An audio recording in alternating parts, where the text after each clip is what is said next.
So for my latest video, I wanted to talk about the importance of recovering our self-esteem when we have had or suffered from anxiety or depression.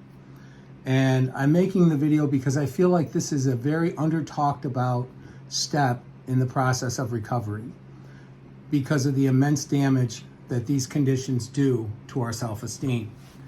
At least that was true in my case. So before I get into this, I did want to mention that in my research for the video, I found that a lot of articles have been written implying that it is low self-esteem that leads to anxiety and depression. And not to necessarily dispute that, it does remind me a lot of the type of thinking that says that it's our thought patterns that led us to having anxiety and depression. And this has kind of been debunked when it comes to treatment, because when they teach, when they don't use any medication or any other techniques and they just try to change the thought pattern, the success rate is 33%, which is the same as if you haven't been treated at all. So this reminds me of that similar thing. Like, at least I can say in my case, and in the case of the people I know, I do not feel as though it was low self-esteem that led to, clinical mental health conditions such as anxiety disorder, panic disorder, or clinical depression. So, take it for what you will. I'm just speaking from my own experience, and I feel as though it's the conditions, it's the anxiety, it's the depression, it's the intrusive thought OCD that lead to the low self-esteem, not vice versa.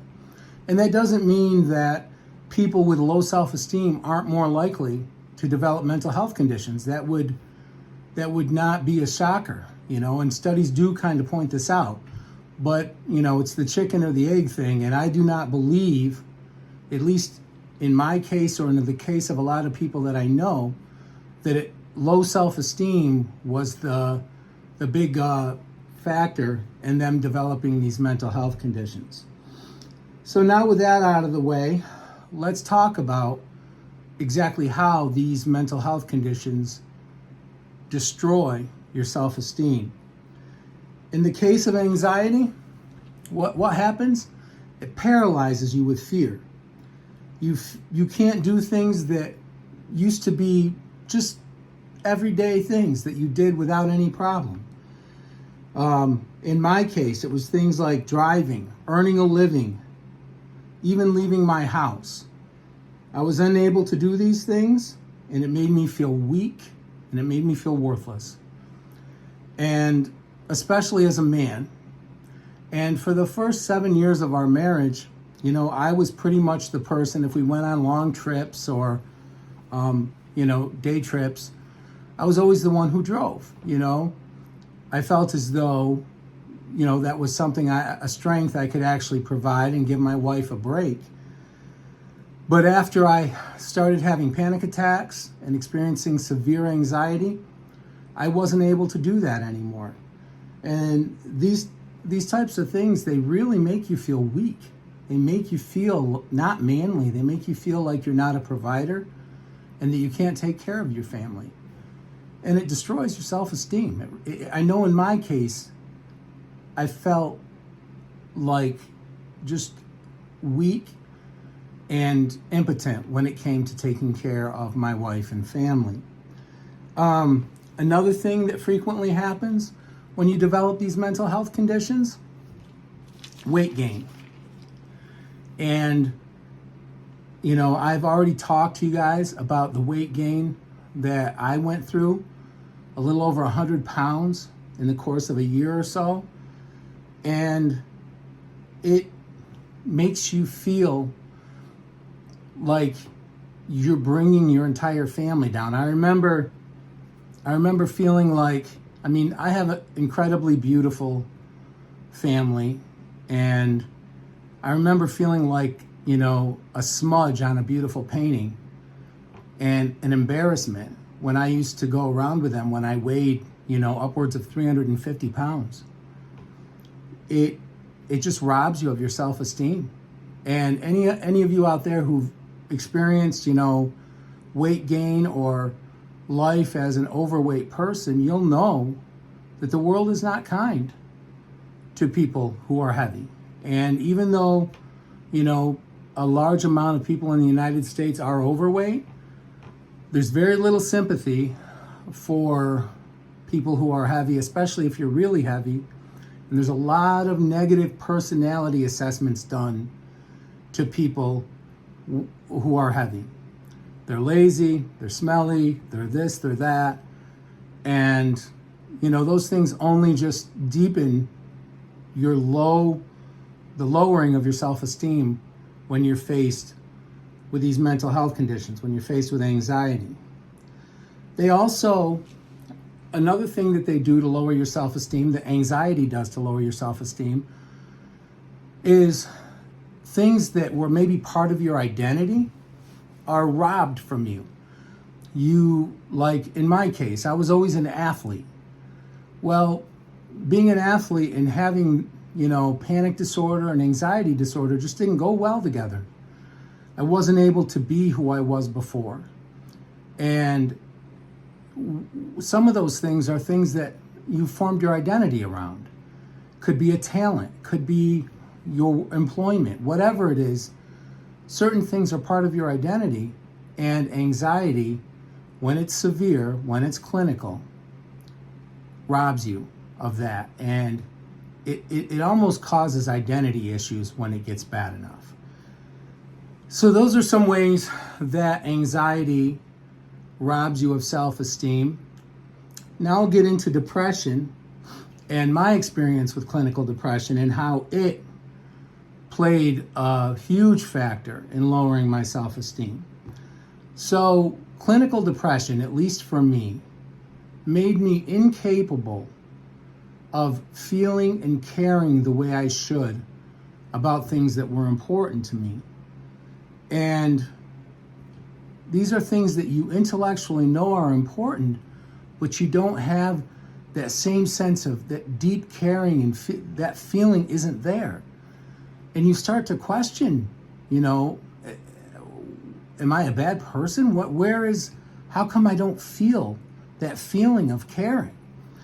And one anecdote I can give you guys that was very difficult for me to deal with. My wife had to have a surgery, and I felt as though I had to fake my concern for her when this was going on, because the deep clinical depression I was in didn't allow me to feel the way that I should or normally would about this terrible thing. Don't get me wrong. In my head, I knew what she was going through. And for the most part, I did, I think a decent job at showing her concern, but I didn't feel it. So after something like that happens, and you're like, why didn't I feel that? Am I a bad person? And this is the kind of thing that depression does to lower your clinical depression, lowers your self-esteem. You feel emotionally numb. You can't care about things the way you normally do. You can't feel that feeling. It's like you're dead inside. So naturally, if you feel that way, what do you think that's going to do to your self-esteem? Especially when there are things that intellectually you care about deeply. These type of things are devastating to someone's self-esteem. And finally, the other thing I'll touch on is intrusive thought OCD. When you have the worst thoughts you can imagine playing on a loop in your mind over and over again, very obvious how that affects your self-esteem. You end up feeling like you're an evil person. And I remember, for me, this lasted probably about a year and a half that I had it severe. where it was constant. A loop was playing constantly. I can only imagine how many times during that year and a half that I asked my wife if she thought I was a good person. That I asked my mother, did she think I was a good person? That I asked my friends, do they think I'm a good person? Because you have these unimaginably horrible thoughts just playing on a loop constantly. They're horribly disturbing to you, and you're wondering, why is my mind doing this? Am I just evil? Is there something wrong with me? So this shreds and demolishes your self-esteem.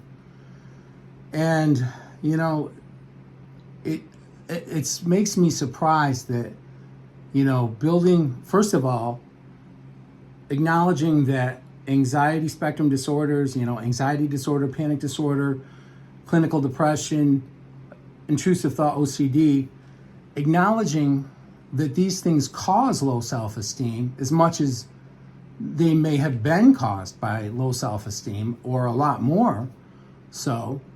I'm surprised that they aren't talked about more as an important part of the recovery process and getting better from these anxiety spectrum conditions. So that's why I decided to make this video, because getting your self-esteem back, to me, is more than half the battle in recovering from these terrible mental health conditions. So I'm going to go over briefly a few things that I have found over the years that have helped me to get my self-esteem back. And, you know, take them as you will. Again, I'm not a doctor, and I always encourage you guys to seek a mental health professional, and that will be the fastest way for you to get better from these conditions as quickly as possible. So please always do that first. That's always the right thing to do. And to go along with that, my first step in recovering your self-esteem is get your anxiety, your depression, your obsessive compulsive disorder, get it treated. And if you get treatment, that will enable you to do the work you're going to need to do to get your self-esteem back. Next, I'm going to mention the big three. They're not, you know, glamorous, but good night's sleep, quantity and quality, exercise at least 30 minutes 3 times a week, and diet, you know, controlling what you eat, not letting it control you. Those things are so important in building your self-esteem back, because they're going to give you the mental capacity to do so, and they're going to give you, that's how you're going to get your drive back. Especially with like depression, that's what you really need to recover in that situation, is your drive, that gumption that we normally have. Another thing you want to do is you want to assess yourself honestly. Do honest self-assessment as you're recovering. Don't look at yourself through the skewed lens of anxiety and depression, where everything is negative, everything is horrible, and, you know, everything is hopeless. Don't do this. Look at yourself honestly. Don't look at yourself through rose-colored glasses. Don't say, oh, I'm great, or, you know, which I don't think many of us with these health conditions, especially if we've really been battered by them, I don't think we're going to be prone to, you know, grandiose thinking or having a big head. I think it's usually just the opposite. But assess yourself honestly, and that will help a lot in building your self-esteem, because just getting through these mental health conditions and starting to recover, it's a huge accomplishment. These mental health conditions have claimed so many lives, both literally and figuratively. So if you're one of the ones who are starting to recover, you're already starting to accomplish something really great. And again, to go along with that, learn to assess yourself honestly, not always looking at yourself through a critical eye. And again, that kind of goes along with what I just said, but we can be fault finders, especially with ourselves, when we have these mental health conditions. So you want to make sure that, one way that I have found that's a good way to see if you're assessing yourself honestly, the person that you love or care about the most on the earth, would you assess them through the same lens? If you would never be that hard on them, then you're probably being too hard on yourself. You're probably not being honest in your assessment. You're probably doing the negative thinking. So that's what I found to be a good barometer as to whether we're being honest about our critiquing of ourselves. Next step, get busy. Get busy doing things. Accomplishing things is going to build your self-esteem back. It's going to rebuild your self-esteem, whether it's employment, whether it's your health, whether it's relationships with the people you love. Start building these back. If you're on the road to recovery, you can think clearly again. Start building them. It's going to be a process. Things are going to take time, but that effort is going to make you feel so good, not just in the grand scheme of things, but about yourself. Because you will be the only one who will know exactly how dark of a place you were in. And when you've been in a really dark place, but you come back into the light, that's an amazing feeling. And you will get the sense that you can accomplish almost anything once you turn the corner. So stay busy and start accomplishing things. And then finally, the last thing I will encourage you guys, don't spend time around people who make you feel bad, people who are critical. Now, I'm not talking about honest criticism. Some of the people we love the most and who love us the most are the people who give us the honest truth. But I'm talking about haters.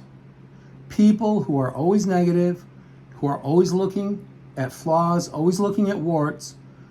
And when you're around them, you feel bad, not just about yourself, but about life in general. Don't spend time with people like this when you're trying to rebuild your self-esteem. They'll only bring you down. They'll bring you down whether they're talking about you and being critical, or they're just talking about others or life in general. Don't spend time with people who are negative, fault finders, or haters.